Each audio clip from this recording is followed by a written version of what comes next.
Mbak Nana, boleh dimulai ceritanya ya Mbak Nana?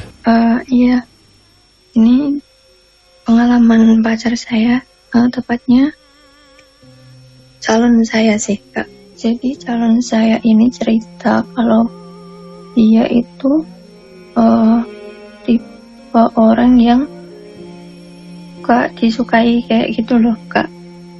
Kayak mungkin gak tahu ya, pokoknya dia disukain makhluk-makhluk itu. Dan itu sering itu sih diganggu, kalau nggak salah sejak sekolah SMA. Terus yang pengalaman yang paling bisa diceritain itu waktu dia kerja di Jakarta. Itu kan di mes Kak, dia ada kamar mandinya, pokoknya satu ruangan itu ruangan dia ya, buat kerja, buat tidur, semua di situ. Dan calon saya ini kan dia dalam ibadah itu terbilang taat Kak, kayak sering sholat malam, terus ngaji, terus pikiran kayak gitu kan. Nah pada suatu ketika itu dia bilang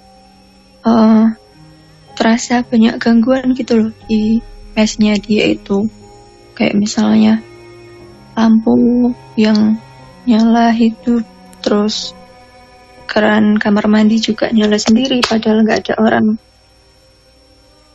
Terus kayak barang-barang dijatuhin gitu loh Kak.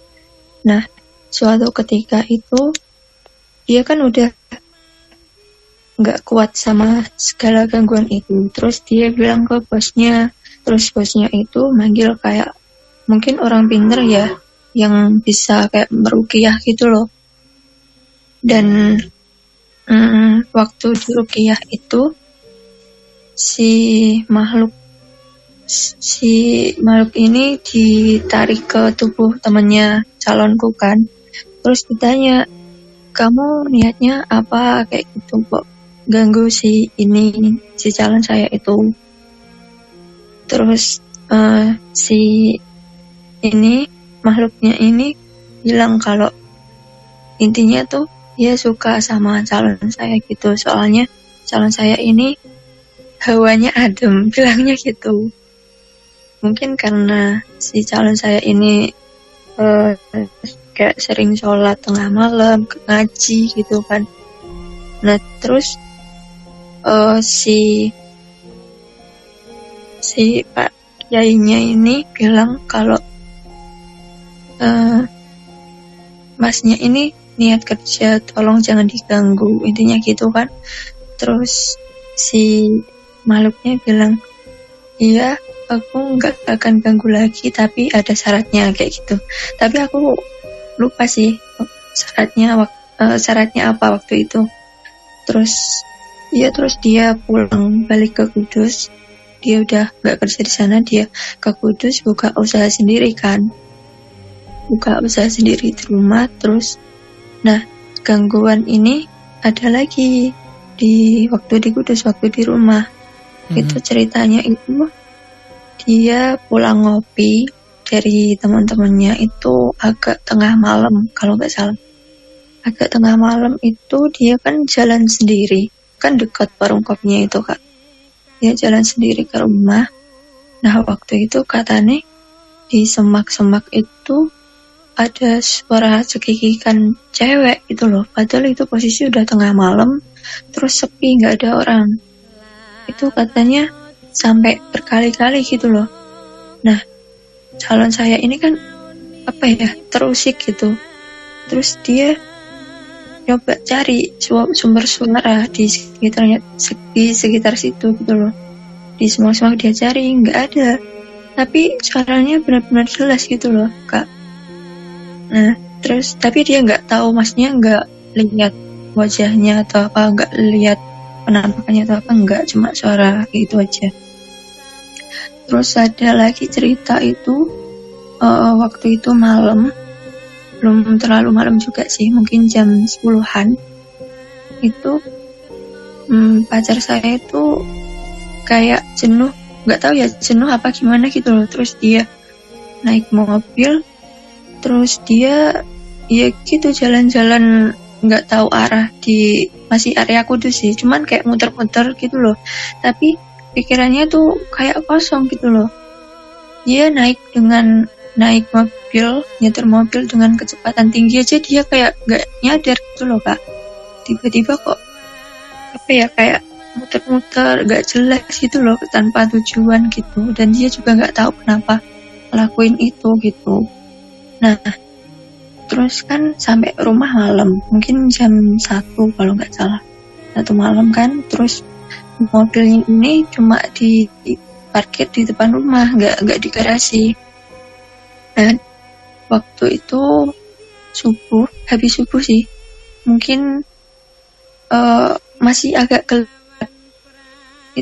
Itu si tetangga depan rumahnya itu lihat, kan nggak ada orang. Si tetangganya ini kan mungkin mau persiapan berangkat kerja, itu ngeluarin motor terus ngelapin motor gitu kan kak.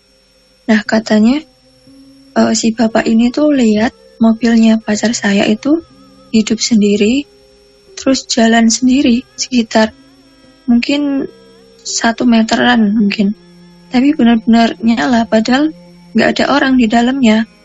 Terus jalan itu sampai nabrak ini, kalau di teras kan ada kayak tugunya gitu loh, kanan kiri kan. Nah itu kan dilapisi batu pualam. Nah itu batu pualamnya tuh sampai rusak karena kebentur mobil itu tadi. Nah terus si bapaknya ini kan kaget, loh gak ada orangnya kok jalan sendiri. Terus beliau takut kan, terus masuk rumah lagi. Nah waktu udah terang, masih pagi sih, udah terang itu si bapaknya ngebangunin pacar saya kan. Dia ketuk pintu gitu. Terus pacar saya kan keluar, terus nanyain, kamu tadi ini naik mobil kan gitu? Enggak pak, saya masih tidur gitu kan. Loh tadi aku lihat mobilmu jalan sendiri loh, itu bekasnya masih ada. Terus dicek, iya beneran emang mobilnya pindah posisi, dan batu pualam yang ada di itunya emang rusak, pecah gitu. Terus bodi mobil juga lecet itu sih kak. Terus karena dia merasa kayak banyak banget gangguan kayak gitu, terus dia itu pergi ke orang pintar, maksudnya kayak ibu-ibu sih, tapi mungkin punya apa ya, keahlian kayak gitu loh kak. Lah si ibunya ini bilang, diceritain itu kan, si ibunya itu malah ketawa gitu. Terus katanya iya dia diganggu sama Mbak Kunti gitu. Terus si ibunya ini pesan ke calon saya untuk dia mandi di kamar mandinya di Menara Kudus. Kan di Menara Kudus itu ada waktu masuk, kalau mau ke makam kan ada tempat wudhu sama kamar mandi. Nah pacar saya disuruh mandi di situ setiap jam 10 malam, dan itu seminggu full, nggak boleh ada yang bolong. Dan ya pacar saya ngelakuin itu sampai seminggu full itu tadi, dengan disuruh niat merawat diri, membersihkan diri gitu sih kak. Dan ya sambil zikir kayak gitu sih. Dan ya setelah itu udah nggak ada gangguan lagi sih sampai sekarang. Itu sih kak ceritanya. Oke. Mbak Nana, untuk pacarnya sendiri tuh usia berapa ya kalau boleh tahu? Mohon maaf. Usianya seumuran sama saya sih, masih 22 tahun. 22 tahunan. Iya. Oke, jadi masih sangat muda ya. Iya. Jadi itu gangguannya katanya waktu dari SMA, dari dia sekolah SMA. SMA di sekolah maksudnya di sekolah luar gitu atau pesantren? Enggak, di MAN sih, di salah satu MAN di Kudus.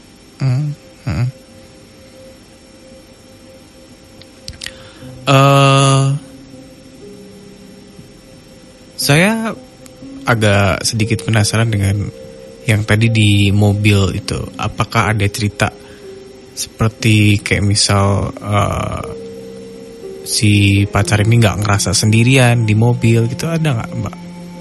Iya, dia bilang katanya emang serasa ditemenin, cuman pikirannya kosong gitu loh Kak. Pokoknya nyetir aja gitu loh. Dan dia waktu itu bilang kalau kecepatannya itu tinggi dia. Cuman kayak nggak ada rasa takut atau rasa apa gitu ya, pokoknya itu aja, nyetir aja gitu loh. Pikiran nggak tahu kemana gitu loh. Mas Febri silakan Mas. Ya, selamat malam Mbak Nana. Selamat malam. Ya. Waktu ini kejadian yang waktu di mobil ya, yang kayak di puter-puterin gitu. Itu sebenarnya kayak dibawa ke alamnya dia gitu. Memang di sebelah calonnya Mbak Nana itu memang ada sosok perempuan gitu. Dan sosok tersebut ingin membawa calonnya Mbak Nana itu ke alamnya gitu.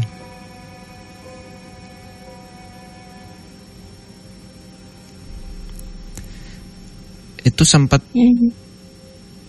ngelewatin sawah apa enggak Mbak? Iya sih, karena kan jalanan di dekat rumah dia itu masih banyak sawah sih. Iya, dia bilang masih, ya maksudnya nggak sawah semua sih ya, jalan kota, pokoknya muter-muter, dan emang ada ngelewatin sawah sih ceritanya dia. Ada hubungan sama Mas Feb? Enggak. Karena sosok yang mengikutin calonnya Mbak Nana ini ya, kalau yang saya lihat itu mulai dari area persawahan itu. Tapi sosok wanita tadi? Sosok wanita. Itu dari dulu atau baru-baru ini waktu mulai gangguan itu, atau termasuk juga ketika SMA tadi disebutkan kalau sudah mulai ada gangguan terus berlanjut ke waktu kerja di Jakarta gitu-gitu Mas? Enggak Mas. Kalau yang ada di mobil yang nemenin itu baru. Oh baru. Gini, karena yang saya lihat ya, yang saya rasakan itu dari calon Mbak Nana sendiri itu, ya mungkin entah calonnya Mbak Nana itu nyadarin atau enggak, memang dari kecil beliau memang disenengin sama makhluk-makhluk tak kasat mata gitu. Alasannya apa Mas? Ini dari neptu ya Mas, kalau saya bilang gitu. Kan ada beberapa neptu yang disukai oleh makhluk gaib gitu. Itu weton itu ya? Ya weton. Dari itu. Memang dari bawaan udah bawaan weton gitu. Iya, Selasa Wage. Ya itu memang salah satu Selasa Wage, salah satu neptu atau weton yang disukai banyak makhluk gaib gitu ya. Mungkin karena punya sisi karisma tersendiri kali gitu ya. Dan yang ngikutin calonnya Mbak Nana itu kebanyakan sosok cewek. Tapi ganti-ganti. Ganti, nggak cuma satu sosok atau dua sosok.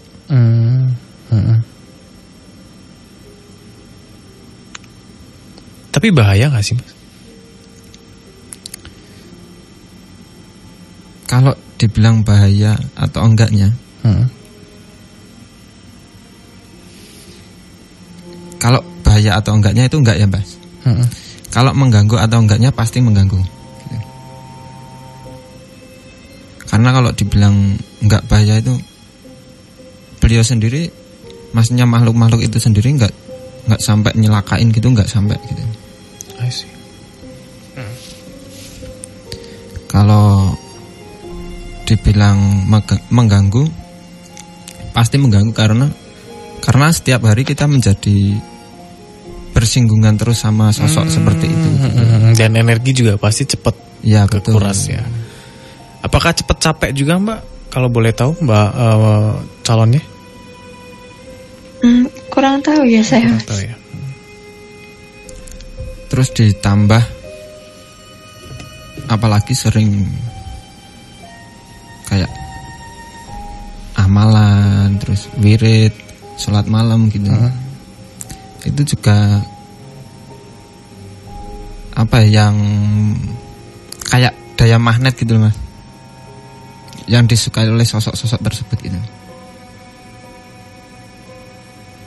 I see. Ya, kalau yang di Jakarta itu, kalau yang di MES Jakarta itu, ya, itu gini ya Mbak ya. Kenapa sosok yang tadi dibilang dimasukkan ke raga temennya itu, bilang mau ngikut atau suka sama calonnya Mbak Nana? Karena yang dia inginkan itu apa ya, kayak hidup, dia juga pengen hidup lebih baik gitu loh.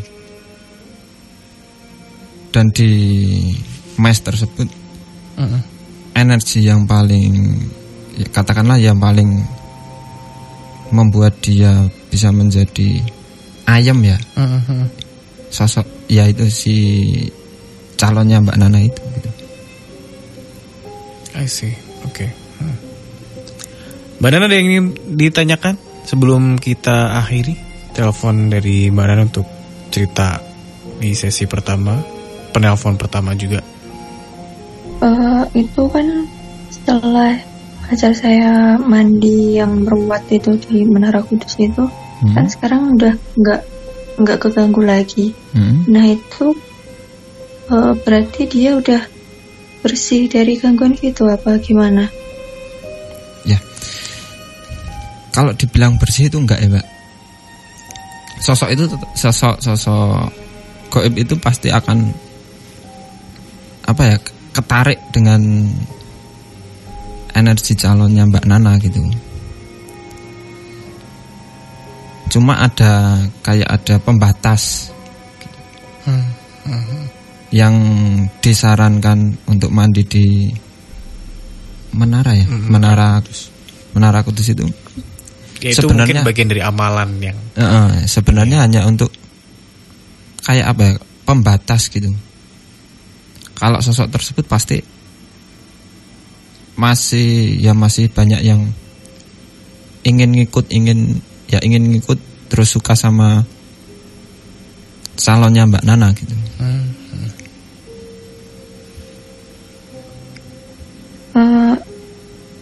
Kan saya calonnya ya Mas. Itu kira-kira yang suka sama calon saya itu bakal ganggu saya juga apa enggak? Ya. Nanti kalau ada sosok yang katakanlah energinya berbenturan dengan energi Mbak Nana gitu ya, itu pasti akan ada kayak bentrokan gitu, pasti ada nanti. Kalau sejauh ini Mbak Nana pernah merasakan sesuatu kah? Nggak pernah sih. Pernah itu gini, waktu itu aku ada acara kan pulang malam. Nah itu pas pulang malamnya kan dianterin pacar saya. Terus waktu itu kan melewati rumah kosong Kak. Nah kan posisinya aku bawa motor, pacarku bawa motor juga gitu loh, dibuntutin dari belakang gitu, bukan boncengan. Nah waktu ngelewatin rumah kosong itu, pacar saya bilang kalau dia tiba-tiba ditampakin pocong gitu loh. Tapi aku nggak lihat, cuma dia yang lihat. Itu aja sih. selama ini. Soalnya aku juga kenal dia belum lama, sekitar baru 3 bulanan sih. Oke. Kenal baru 3 bulan, tetapi tadi cerita yang diceritain itu berarti udah lama terjadi atau baru-baru ini juga, Mbak? Oh udah, kalau yang mes itu mungkin udah 2 tahun lebih lah. Terus yang mobil itu baru tahun kemarin kalau nggak salah. Ya itu. I see, oke. Soalnya yang pas ya. Mohon maaf Mbak Nana. Gini, Mbak Nana sendiri pernah bertanya kepada calonnya gitu, apakah dia mempunyai suatu barang, suatu pegangan gitu? Enggak sih, kurang tahu ya Kak. Cuman dia bilang kalau ini kata temennya sih, temennya kan punya kemampuan kayak gitu. Dia bilang, temennya itu bilang kalau pacar saya ini ada yang jagain gitu loh, tapi kurang tahu sih. Cuma bilang ada yang jaga calon saya ini gitu. Iya. Memang ada sosok penjaga calonnya Mbak Nana itu memang ada gitu. Yang saya tanyakan, tapi apakah beliau pernah mengutarakan atau Mbak Nana sendiri bertanya gitu, apakah mempunyai suatu ageman atau barang gitu? Kayaknya nggak ada sih. Oke, Mbak Nana sendiri sudah pernah bilang. Saya penasaran, Mas Febri, apakah ada gambaran ke arah sana, Mas Febri? Kenapa bisa coba cross check ke arah sana? Sekelebat ya Mas, ini sekelebat. Ya ini sepengetahuan saya sendiri ya. Dari tadi saya dalami lagi cerita dari Mbak Nana. Yang bikin saya tanda tanya itu, kenapa kok yang ngikutin itu makhluk-makhluk seperti itu gitu. Dalam tanda kutip makhluk-makhluk yang energinya kurang bagus gitu. Kayak seperti pocong, kunti gitu kan. Setelah saya dalami, sekelebat ada gambaran kayak batu akik gitu. Makanya saya tanyakan kepada Mbak Nana gitu. I see, oke. Kalau memang itu ada, ya dari situ akar masalahnya mungkin bisa jadi.